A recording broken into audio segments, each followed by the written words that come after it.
Hi, everyone, and welcome to our fourth skill in our Mindful Moment series. So today's skill is going to be called gesturing.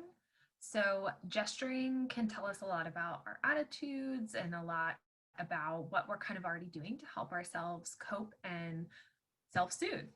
So I'm going to start by sharing my screen because I think it's important we have the consistency of identifying where we are in that resilient zone. Just give me just 1 second. Let me get full screen. So for just a minute, I want you to think about how often you have been in your resilient zone today.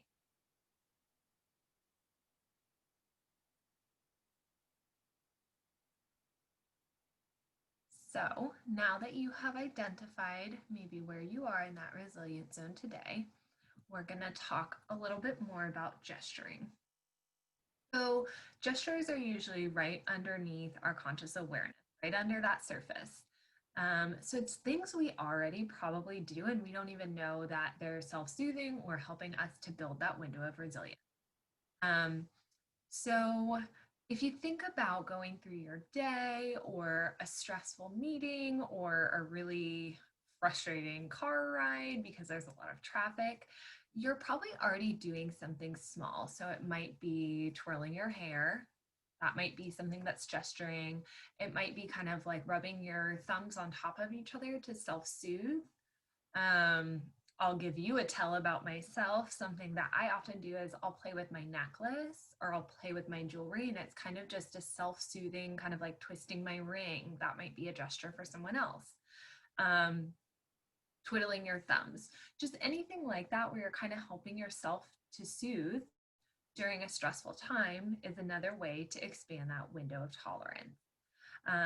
So today, I just want to take a quick minute, and this is probably our shortest skill yet, but I'm just going to set a timer for a minute or two, and I want you to identify a gesture that you use, and I want you to engage in that gesture for about a minute.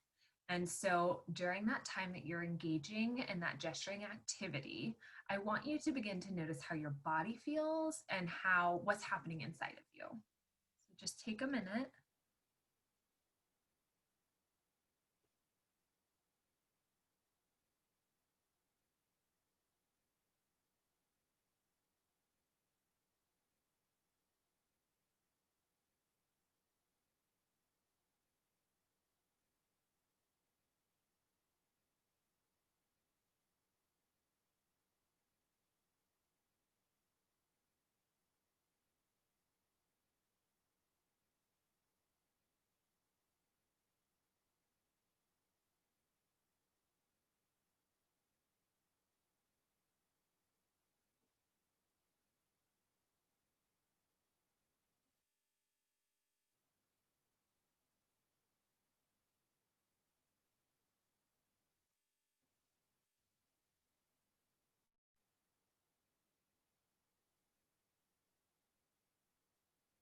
And so in just doing that activity, maybe identify, did you notice changes in your body?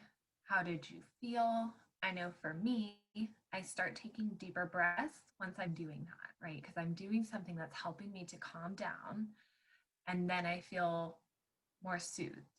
Um, and if that was difficult for you to identify maybe what you use for your self soothing, ask your partner, ask your co teacher, ask your office mate, somebody who's maybe close to you, your best friend. Have you noticed anything that I do, like when I'm really stressed, to kind of help myself calm down? Um, I know, for example, if I think about my mom, it's so clear to me. Hers is twirling her hair, and it's always been doing this and then kind of like touching the back of it after she twists it. And so that's clearly her gesturing and self-soothing activity.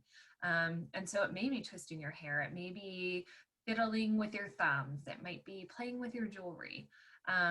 So if you are stuck on that, that's okay. All of this is new. And again, the more we use these skills, the more likely we are to identify them and they become much more clear.